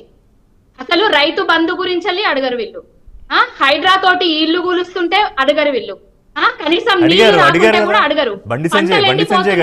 బీజేపీ వాళ్ళు కాంగ్రెస్ పార్టీ వాళ్ళని వినపడుతుందా అండి? వినపడుతుంది చెప్పండి. బీజేపీ వాళ్ళు కాంగ్రెస్ పార్టీ వాళ్ళని పంటలు ఎండిపోయినా అడగరు, నీళ్లు ఇయ్యకపోయినా అడగరు, ఎరువులు ఇయ్యకపోయినా అడగరు, ఏం చేయకపోయినా అడగరు. కానీ వీళ్ళ డైవర్షన్ పాలిటిక్స్ లో భాగంగా ఎప్పుడైతే రేవంత్ రెడ్డి అనేటాయనే ఆపదలలో పడతారో వీళ్ళొచ్చి కిషన్ రెడ్డి ఇట్లన్నాడు, బండి సంజయ్ ఇట్లా అన్నాడు అనేసి ఒక కొత్త టాపిక్ ని తీసుకొస్తారు. ఉమ్. గిచ్చు నువ్వు గిచ్చు నేను ఏడుస్తా అన్నట్టున్నది. ఇవి ఏంటంటే ఢిల్లీలో ఆమ్ ఆద్మీ పార్టీని ఖతం చేసిండ్రు. నెక్స్ట్ టార్గెట్ ఏంది? కేసీఆర్ గారిని ఖతం చేయడం. ప్రాంతీయ అంటే మీ దగ్గర కన్నా ముందు వెస్ట్ బెంగాల్ ఉన్నట్టుంది ప్రధాన లక్ష్యంగా పెట్టుకున్నారు వీళ్ళు. మమతా బెనర్జీ ఉన్నారు మధ్యలో. ఏంటండి? మమతా బెనర్జీ గారు ఉన్నారు మధ్యలో మీ వరకు వచ్చే వరకు. మమతా బెనర్జీ గారు ఉన్నారు. అట్లనే మళ్ళీ తమిళనాడు ఉన్నది. అట్లనే ఒకసారి కేరళ కూడా పోయేస్తారు.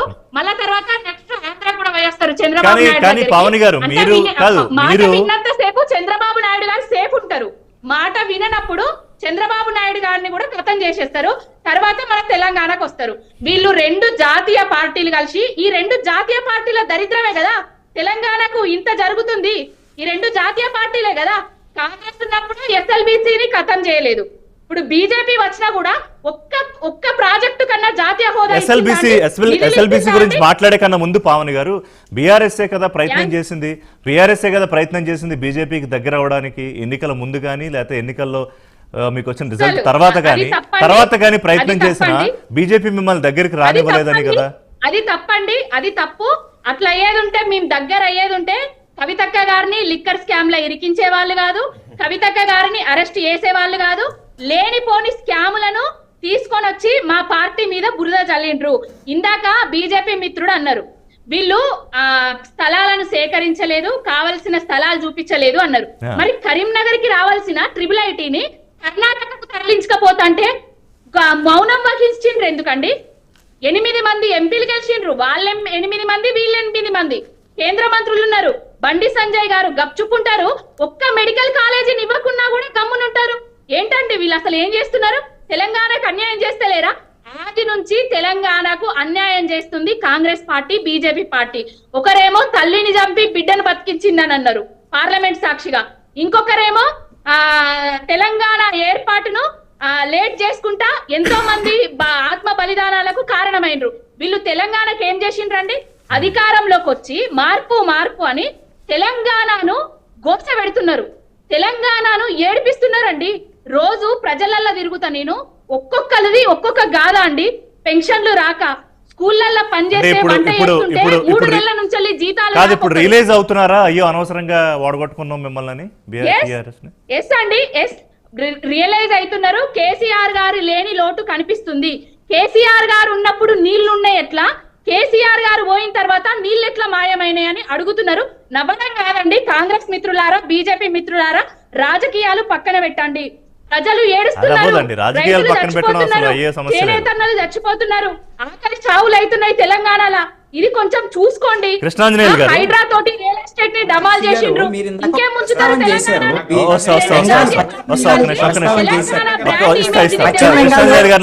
పశ్చిమ బెంగాల్ ప్రస్తావన చేశారు కాబట్టి మీకు మంచి ఉదాహరణ చెబుతాను. పశ్చిమ బెంగాలే కరెక్ట్ ఫార్ములా. బీజేపీ అక్కడ ఉన్నటువంటి తృణమూల్ కాంగ్రెస్ కలిసి ఏ విధంగా అయితే కమ్యూనిస్ట్ పార్టీలని సైడ్ ట్రాక్ పట్టించి మెయిన్ స్ట్రీమ్ లోకి బీజేపీని తీసుకొచ్చింది తృణమూల్ కాంగ్రెస్.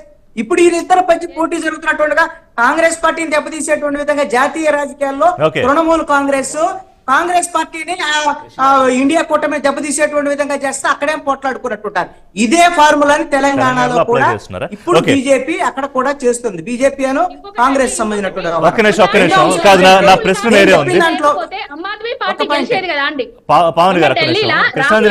రాహుల్ గాంధీ కాంగ్రెస్ పార్టీ పోటీ చేయకపోతే ఆమ్ ఆద్మీ పార్టీ గెలిచేది కదా అండి.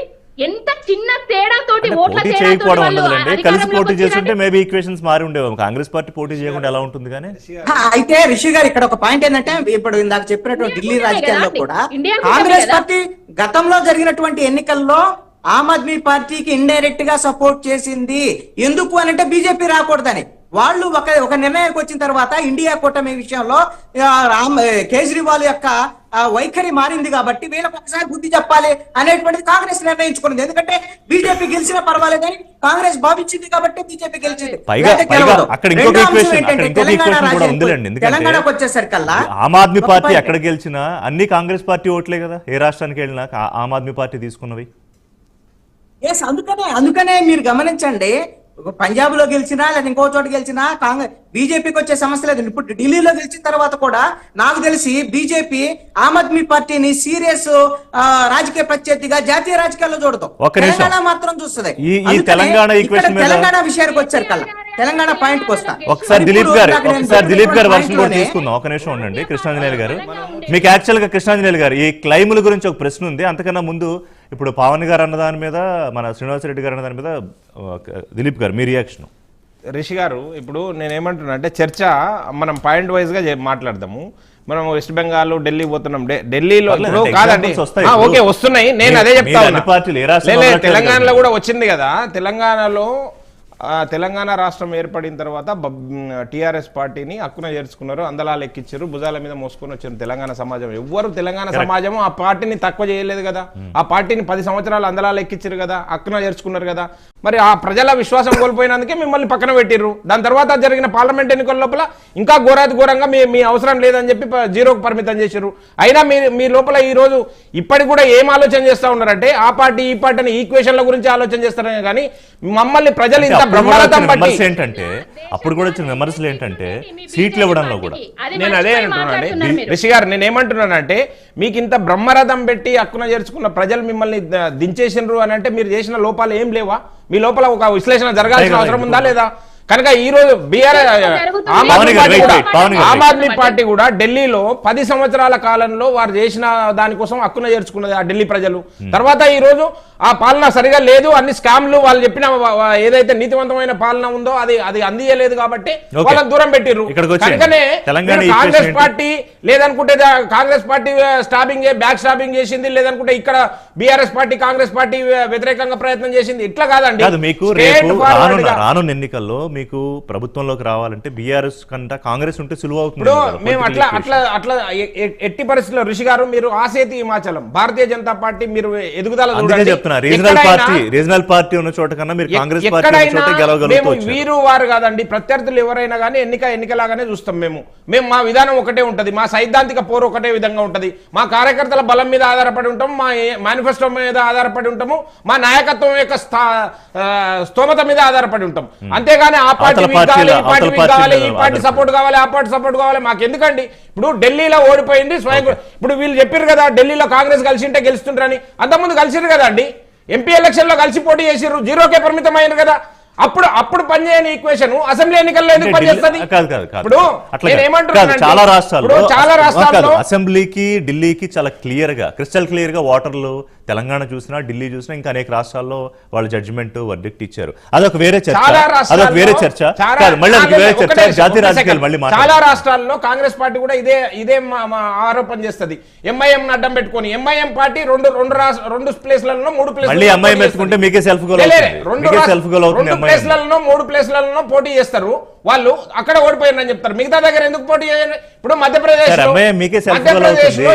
కాంగ్రెస్ పార్టీ ఎక్కడ బలంగా ఉంది కాదండి, అక్కడికి వెళ్ళి మైనారిటీ ఓట్లు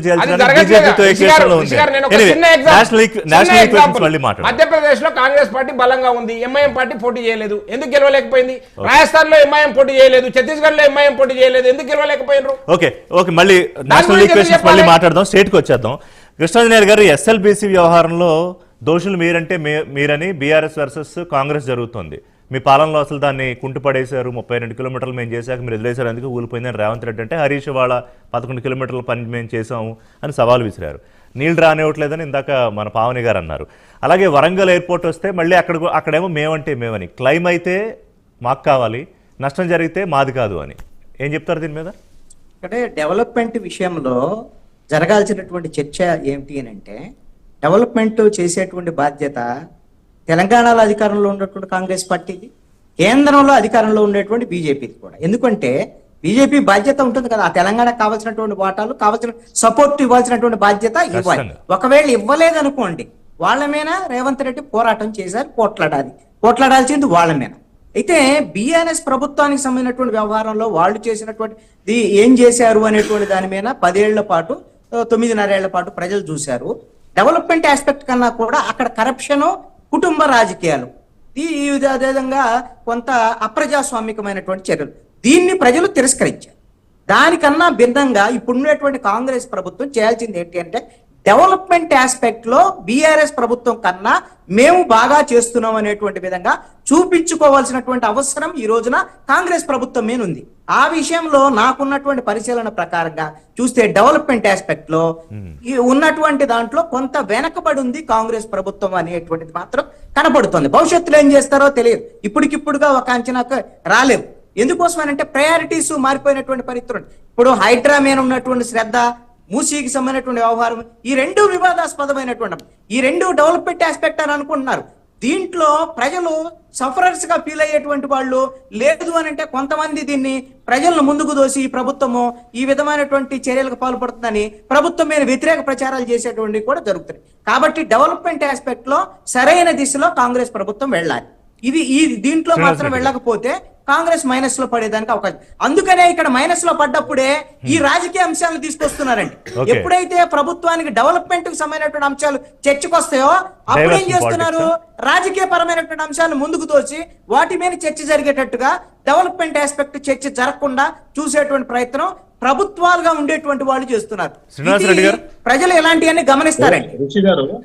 ఇప్పుడు రిషి గారు రాజశేఖర రెడ్డి గారు మహనీయుడు 2004లో ఎస్ఎల్బిసి ప్రాజెక్ట్ మొదలు పెట్టారు. తర్వాత మరి టిఆర్ఎస్ ప్రభుత్వం 10 సంవత్సరాల కాలంలో ఉంది. 10 సంవత్సరాల కాలంలో వాళ్ళకి కేవలం 500 కోట్ల రూపాయలే దానికి కేటాయించి టీ బిస్కెట్ల ఖర్చుల మందం, రిపేర్ల ఖర్చుల మందం కేటాయించినట్టుగా ఉంది. ఇవాళ నల్గొండ జిల్లాకి ఏదైతే ఒక జల అమృతం దాదాపు 3 లక్షల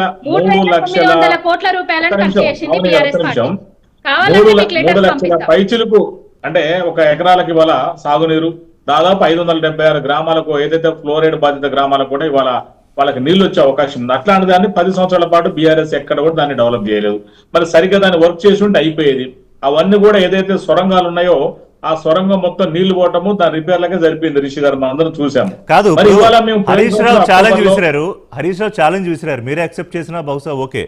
11 కిలోమీటర్లకు పైగా పనులు 3000 కోట్లు ఖర్చు అవ్వలేదని నిరూపిస్తే రాజీనామా చేస్తాను, నువ్వు చేస్తావా?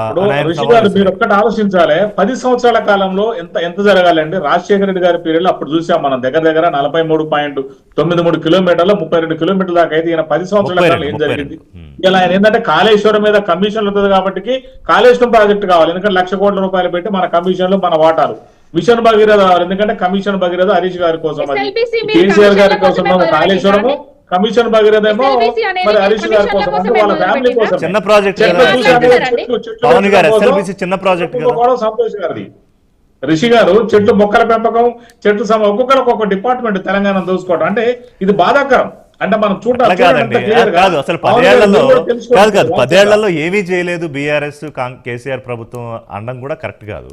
తెలంగాణ రాష్ట్రం ఆవిర్భవించాక కుదిరిపడడానికి కొంత సమయం పట్టడము, తర్వాత సరే కొన్నాళ్ళు కరోనా రావడము, కొంత వ్యతిరేకత ప్రజల్లో సహజంగా ఉండే 2 సందర్భాల్లో వచ్చే వ్యతిరేకత కొంత ఉండడము మీకు కూడా తెలియదు కాదు. కానీ అసలు ఏమీ చేయలేదు అనడం కూడా కరెక్ట్ కాదు. కమిషన్లతో కోసం ప్రాజెక్టులు చేశారంటారా? ఓకే, అవి తేలాలి ఖచ్చితంగా. 30,000 కోట్ల ప్రాజెక్టు 80,000 కోట్లు ఎలా అయింది? 80,000 కోట్ల ప్రాజెక్ట్ 1,00,000 కోట్లు ఎలా అయిపోయింది? అసలు వాళ్ళు ఎందుకు పనికి రాకుండా అది ఎందుకు పోయింది? ఇవన్నీ కూడా తేలాలి, ప్రజల డబ్బు కదా. రిషి గారు మీరు ఒక్కటి గమనించండి, కాళేశ్వరం ప్రాజెక్టు జరిగినప్పుడు 7 ప్రమాదంలో చనిపోయారు. శ్రీశైలం ఎడవగట్టు జల విద్యుత్ కేంద్రంలో 8 మంది చనిపోయారు. మేము ఏ రోజు కూడా రాజకీయాలు చేయలేదు. మనం ఎక్కడ కూడా మీ ఒక్క కాంగ్రెస్ పార్టీ నాయకుడు గాని, మా రేవంత్ రెడ్డి గారు కానీ, లేకపోతే మహేష్ కుమార్ గౌడ్ గారు, ఉత్తమ్ సార్ గారు ఎవ్వరు కూడా దాని గురించి ఒక మాట మాట్లాడలేదు. ఇవాళ జరిగిన ప్రమాదాన్ని వీళ్ళు రాజకీయం చేస్తున్నారు తప్ప ఎక్కడ కూడా మనం ఏం చేయాలి తక్షణ కర్తవ్యం. ఇలా దాదాపు ఒక 12 రకాల ఆ రకమైన పార్టీలు, అంటే ఎన్డీఆర్ఎఫ్ కావచ్చు, ఎస్డీఆర్ఎఫ్ కావచ్చు, నేవీ కావచ్చు, ఎయిర్ ఫోర్స్ కావచ్చు, ఇవన్నీ కూడా రకరకాల సంస్థలు కూడా ప్రయత్నం చేసినాయి. మనం చూసాము ఋషి గారు. మరి ఎక్కడైనా రాజకీయం చేసాము మేము అప్పుడు? మరి వీళ్ళు చూడండి, దీన్ని వచ్చి చెలవల పరులుగా పాలిటిక్స్ చేయాలని చూస్తున్నారు. ఇలా వాళ్ళు చనిపోయిన బాధలు ఇలా ప్రజానికం కానీ పార్టీ ప్రభుత్వాలు ఉంటే వాళ్ళు దాన్ని రాజకీయాలు చేయటము, కేటీఆర్ గారు కానీ హరీష్ రావు గారు కానీ. ఆ రోజు మేము ఎక్కడన్నా అన్నామంటే ఎక్కడ చూడండి ఒక్కరు కూడా మాట్లాడలేదు. ఎందుకంటే ప్రమాదం అంటే అనుకోకుండా జరిగే అపాయాన్ని ప్రమాదం అంటారు. దాని గురించి ఏం చేస్తాము? ఖచ్చితంగా వాళ్ళ కుటుంబాన్ని ఎలా మనం ముందుకు తీసుకోవాలని చూడాలి. ప్రమాదాల మీద కాంగ్రెస్ పార్టీ వాళ్ళు ఎక్కడ పవన్ గారు కృష్ణాంజనేయులు గారు ఏం పాయింట్ మీద ఒక పాయింట్ అండి. ఇప్పుడు కాంగ్రెస్ నాయకులు చెప్తున్నారు ఇక్కడ ఒకటి ఏంటండి, ఏ ప్రభుత్వం అయినా సరే ఒక ప్రభుత్వము కొనసాగేటువంటి క్రమంలో కొన్ని ప్రాజెక్ట్స్ వాళ్ళ ప్రయారిటీస్ ఉంటాయి. Okay. దాన్ని ఇంకొక ప్రభుత్వం వచ్చిన తర్వాత దీన్ని కొనసాగించాలి. Continuation వాస్తవంగా కదా. జరుగుతుంది ఏంటి అని అంటే, జరుగుతున్న పరిణామం ఏంటంటే వాళ్ళు చేసిన దాన్ని మనం ఎందుకు కొనసాగించాలి? కానీ ఇక్కడ ఒక సిమిలారిటీ గమనించాలి మీరు కృష్ణాంజనేయులు గారు. ఆంధ్రప్రదేశ్లో అయినా తెలంగాణలో అయినా ఈ పలానా ప్రాజెక్ట్ ద్వారా ఈ పలానా నాయకుడికి పేరు వస్తుంది అంటే దాన్ని ఎలా అయినా డిస్కంటిన్యూ చేయాలి. సపోజ్ కాళేశ్వరం విషయంలో ఇది చాలా కీలకమైనటువంటి కానీ అంశం. ఇది అభివృద్ధి నిరోధకమైనటువంటి కానీ ఇక్కడ ఆలోచన అండి. తెలంగాణలో ఏంటంటే కమిషన్లు ఇప్పుడు పవన్ గారు అంటున్నారు ఎస్ఎల్బిసి టైంలో మీరు దానికోసం మొదలు పెట్టారంటే ఎస్ఎల్బిసి ఓవరాల్ ప్రొజెక్షన్ ఎంత, కాళేశ్వరం ఓవరాల్ ప్రొజెక్షన్ ఎంత, లేకపోతే మిషన్ భగీరథ ఓవరాల్ ప్రొజెక్షన్ ఎంత, మరో కాంగ్రెస్ పార్టీలో పోతిరెడ్డిపాడో నెట్టిపాడో మొదలుపెట్టినప్పుడు ఓవరాల్ ప్రొజెక్షన్ ఎంత, పవన్ గారు ఇవి కూడా లెక్కలు చూసుకోవాలి కదా. అంటే ఇవాళ కాంగ్రెస్ పార్టీ మీద కాదు కాంగ్రెస్ పార్టీ మీద మీరు కాంగ్రెస్ పార్టీ మీద మీరు ఇవాళ కమిషన్ల ప్రభుత్వము నేరుగా మంత్రులకు ఎంత కమిషను లేకపోతే ఎంత అని అనేటప్పుడు ఇదే మళ్ళీ మీ వైపు కూడా వస్తుంది కదా. అంటే గత 10 ఏళ్లలో మీరు ఎంత కమిషన్లు తీసుకున్నారనే ప్రశ్న వస్తుంది కదా. కమిషన్ల కోసం కకృతి పడ్డది కేసీఆర్ కాదండి. మిషన్ భగీరథ గురించి పార్లమెంట్ సాక్షిగా గొప్పగా వివరించి చెప్పిండ్రు వాళ్ళ కేంద్ర మంత్రి వర్యులే. హర్గల్ జెల్ అని వాళ్ళు మా పథకాన్ని కూడా కాపీ కొట్టిండ్రు, అది వాళ్ళకి తెలుసు, బీజేపీ వాళ్ళకి కూడా. ఇంకొకటి కాళేశ్వరం ప్రాజెక్ట్ అనేది తెలంగాణకు జీవనాధారం అనేది ఇప్పుడు తెలుస్తుంది. కాళేశ్వరం ప్రాజెక్టు మీద 1,00,000 కోట్ల అవినీతి జరిగింది అనేసి కాంగ్రెస్ వాళ్ళు చెప్పిండ్రు, బీజేపీ వాళ్ళు చెప్పిండ్రు. కానీ నిరూపించిండ్రా అండి ఇప్పటి వరకు కూడా? 90,000 కోట్ల వ్యయం తోటి కట్టిన దాన్ని 1,00,000 కోట్ల వ్యయం 1,00,000 కోట్ల అవినీతి ఎట్లా జరుగుతుందండి? ఇప్పటికి కూడా అంటే వాళ్ళు నిరూపించలేదు, అవి నిందలు మాత్రమే. కాళేశ్వరం ప్రాజెక్టు చేయబట్టే తెలంగాణకు ప్రతి ఎకరానికి నీళ్లు అందినాయి అనేది నిజం. ఇది ప్రతి ఒక్కరు ఇప్పుడు తెలుసుకుంటున్నారు. కాళేశ్వరం అక్కడ మేడిగడ్డ నుంచి నీళ్లు రాకపోవడం వల్ల ఇప్పుడు తెలంగాణ రాష్ట్రం మొత్తం ఎందుకు ఎడారిలా మారుతుందండి? ఎందుకు నీళ్లు ఇవ్వలేకపోతున్నారండి? ఇప్పుడు నేను మొన్న మేడిగడ్డకి వెళ్ళినా ఇప్పటికీ కూడా వాటర్ ఫ్లో పోతుంది కిందికి. మోటార్లను స్టార్ట్ చేసి నీళ్లను నల్లగొండ మహబూబ్ నగర్ అటు సైడ్ పంపించొచ్చు. అంటే వాటర్ సౌలభ్యం ఉన్నా కూడా కేసీఆర్ గారికి పేరు ఎక్కడ వస్తది అనేసి మోటార్లను స్టార్ట్ చేస్తలేరండి వాళ్ళు. ఒక్క నిమిషం, ఐ వాంట్ టు టేక్ మన దిలీప్ గారి వర్షన్ దీని మీద. వాటర్ విషయంలో ఎస్ఎల్బిసి విషయంలో 2 ప్రభుత్వాలు విఫలమైనవి. మొదలు పెట్టిన కాంగ్రెస్ పార్టీ అని చెప్పి గొప్పగా చెప్పుకుంటా ఉన్నారు, మేము కొనసాగించినాం అని చెప్పి వీళ్ళు గొప్పలు చెప్పుకుంటా ఉన్నారు. మళ్ళీ కొనసాగించే దుస్థితి వచ్చిందని చెప్పి మళ్ళీ ఈ పార్టీ చెప్పుకుంటా ఉంది. అంటే కాంగ్రెస్ పార్టీ, బీఆర్ఎస్ పార్టీ, మళ్ళీ కాంగ్రెస్ పార్టీ. కానీ ఆ ప్రాజెక్ట్ మాత్రం కంప్లీషన్ ఎప్పుడైతుంది అనేది ఇప్పటికి దేవుని మీదనే వదిలిపెట్టారు. కానీ ఆ తెలంగాణ ప్రజలు రెండు విషయాలు, ప్రమాదాన్ని కూడా రాజకీయం చేయడం అనేది మేము ఎక్కడ ఎందుకు? ఇప్పుడు బండి సంజయ్ గారు కాదు మహేశ్వర్ రెడ్డి మాట్లాడుతూ మేము వెళ్ళాం కాబట్టి కంపల్సరీగా ముఖ్యమంత్రి వెళ్లాల్సి వచ్చింది, ఇవన్నీ కూడా అంటే ఎక్కడొక్కడ విషయాన్ని రాజకీయం చేయక్కర్లేదు అని ఆలోచించడం మానేసే పార్టీ. రిషి గారు మేమేమంటున్నామని అంటే మానవతా దృక్పథం అనేది ఒకటి ఉంటుంది. దాంట్లో మీరు ఎంత మేరకు స్పందించిండ్రు, ఏం చేసిండ్రు అనేది మీ విజ్ఞతకే వదిలిపెడతాం. మేము రాజకీయంగా దీన్ని ఉపయోగించుకొని దాని మీద మేము లాభం పొందాలి, లబ్ధి పొందాలనే ఆలోచన లేదు. రెండో విషయం ఏంటంటే మీ వైఫల్యం కొట్టొచ్చినట్టు కనపడతా ఉంది. అది పూర్తి కాలేదు. పూర్తి కాకపోవడానికి ఈ 2 పార్టీలు సమాన బాధ్యత వహించాల్సిన అవసరం ఉన్నది, కాంగ్రెస్ పార్టీ, బీఆర్ఎస్ పార్టీ. దాంతోపాటు మీరు ఏదైతే ప్రాజెక్టులు మొదలు పెట్టినరో మీ ప్రియారిటీస్ ఏమున్నాయో అవన్నీ కనిపిస్తూ ఉన్నాయి. మీ ప్రియారిటీస్ ఇంతకుముందు కాంగ్రెస్ పార్టీ చెప్పినా లేదనుకుంటే ఇప్పుడు బీఆర్ఎస్ పార్టీ చెప్పినా మీ ప్రియారిటీలు ఏంటి అంటే ఎక్కడ కమిషన్లు దండుకోవచ్చో ఆ ప్రాజెక్టుల గురించి ఆలోచన చేశారు. కానీ ఇప్పుడు సౌత్ తెలంగాణ గురించి ఆలోచన చేద్దామండి. ఒక్కటంటే ఒక సింగిల్ ప్రాజెక్టు, ఒక సింగిల్ మండలంలో, ఒక ఊర్లో ఒక అదనంగా 1 ఎకరాకి నీళ్ళు ఇచ్చిన ప్రాజెక్ట్ ఏదైనా ఉందా ఈ 15 సంవత్సరాల్లో? ఒకటి చెప్పండి. ఒక్కటంటే ఒక ప్రాజెక్ట్ అండి, ఎవ్వరూ చేయలేదు.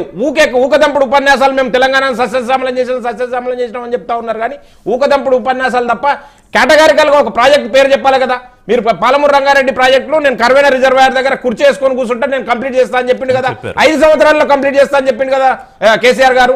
12 సంవత్సరాలు అయింది, ఎక్కిరిస్తా ఉందండి. ఇప్పటికి కనీసం పాలమూరు రంగారెడ్డి ప్రాజెక్టులో భూములు కోల్పోయిన రైతులకి నష్టపరిహారం కూడా ఇయ్యలేని దుస్థితిలో ఉన్నాయి ఈ 2 ప్రభుత్వాలు ఇప్పటికి. ఇప్పుడు కాదు. కనుక మేమేమంటున్నామంటే భారతీయ జనతా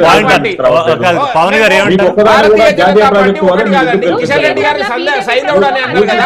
2 లక్షల గడిచిన 10 సంవత్సరాలు తెలంగాణకు వచ్చిన ప్రాజెక్టుల ఖరీదు 2 లక్షల కోట్ల రూపాయలు. జాతీయ ప్రాజెక్టుల ఏమైనా ఒక్క నిమిషం రిషి గారు. కాదు శ్రీనివాస్ రెడ్డి గారు, ఉత్తరప్రదేశ్కు వరాల జల్లు, గుజరాత్ ఇప్పుడు వరాల వాళ్ళు జల్లు, ఏమంటున్నారంటే ఎక్కడ ఆచార్య గారు ఎలక్షన్స్ ఉంటే ఏమంటున్నారు, అక్కడ అందరూ విమర్శిస్తున్నారు. పవన్ గారు one second. పవన్ గారు రాష్ట్రానికి ఎందుకు వరాలు ఇవ్వలేదు ఈ బీజేపీ? సహకరించట్లేదు. అక్కడ గంగా యమున సరస్సు అని చెప్పుకుంటారు, గంగా యమున చెప్పుకొని బీజేపీ వాళ్ళు ఢిల్లీలో అధికారంలోకి వస్తారు. మన తెలంగాణలో మూసీ నదిని మురికి నదిలాగా ఉంచుకుందామా? దానికి చేయండి, నిధులు మీరు ఎందుకు చేయొద్దు ఇవ్వట్లేదు? చెప్తున్నావా? మరి మమ్మల్ని నిధుల నిధులు మనకు వద్దా? డబ్బులు తీసుకో, డబ్బులు మరి మమ్మల్ని అడిగి మిమ్మల్ని మిమ్మల్ని అడిగారు.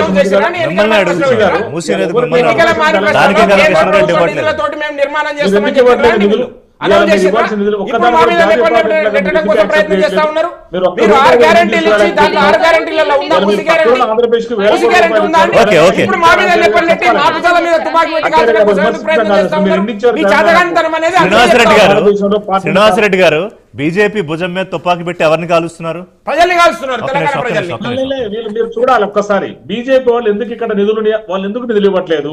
మనకు ఎందుకు వచ్చినటువంటి ఇస్తామండి మీరు లెక్క నిధులు? దాంట్లో కాదు మీరు డిఫరెంట్ గా కాదు, క్లియర్ గా లేదా కిషన్ రెడ్డి పిఆర్ భుజం మీద మీద అయితే రేవంత్ రెడ్డి అయితే రైఫిల్ పెట్టేశారు, తుపాకీ అయితే పెట్టారు, కానీ ఎవరిని కొడుతున్నారు ఆ షాట్ అనేది తేలాలి.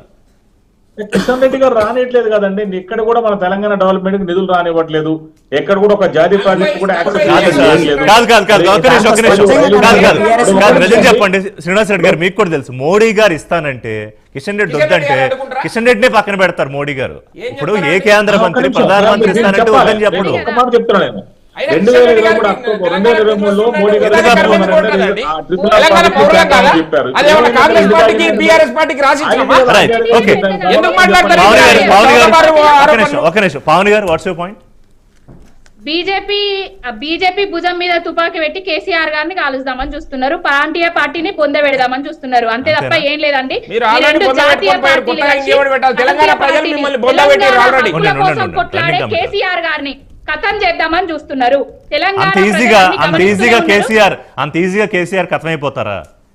కేసీఆర్ పొలిటికల్ స్ట్రాటజీ అంత ఈజీగా కథమైపోయేలా ఉంటాయా? అది వీళ్ళు తెలుసుకోలేకపోతున్నారు. కేసీఆర్ ఇప్పుడు మేము సున్నా పెట్టిండ్రు, సున్నా ఇచ్చిండ్రు, ఆ పార్లమెంట్ లో ఒక్క స్థానం కూడా గెలవలేదు, అది అని వీళ్ళు మాట్లాడుతున్నారు కదా.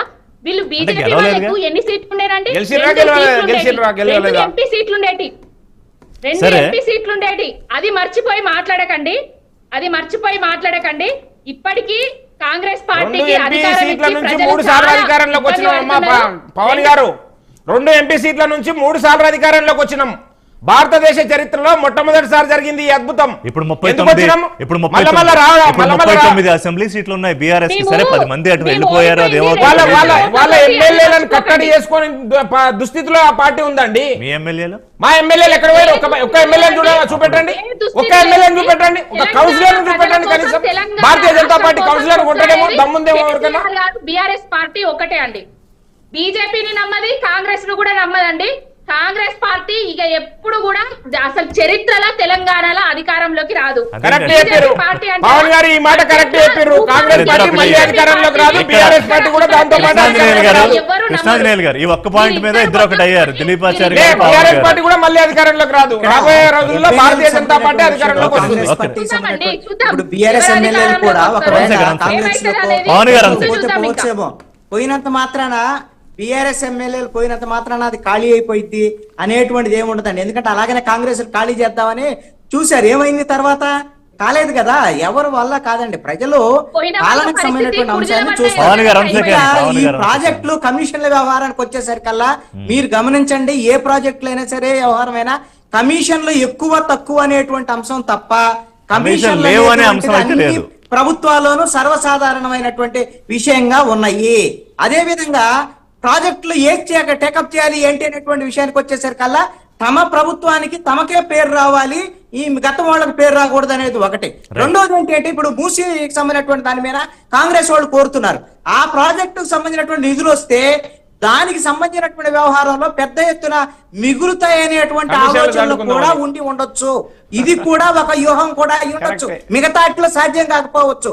మూసీకి సంబంధించినటువంటి దాంట్లో అయితే పాజిబిలిటీ ఉందనేటువంటి దాని మీద ప్రపోజ్ చేసి ఈ కేంద్రం నుంచి ఏమైనా ఫండ్స్ వస్తే దాంట్లో ఏదైనా చేద్దాం అనేటువంటి ఆలోచన. ఇప్పుడు కేంద్రం నుంచి రాకపోతే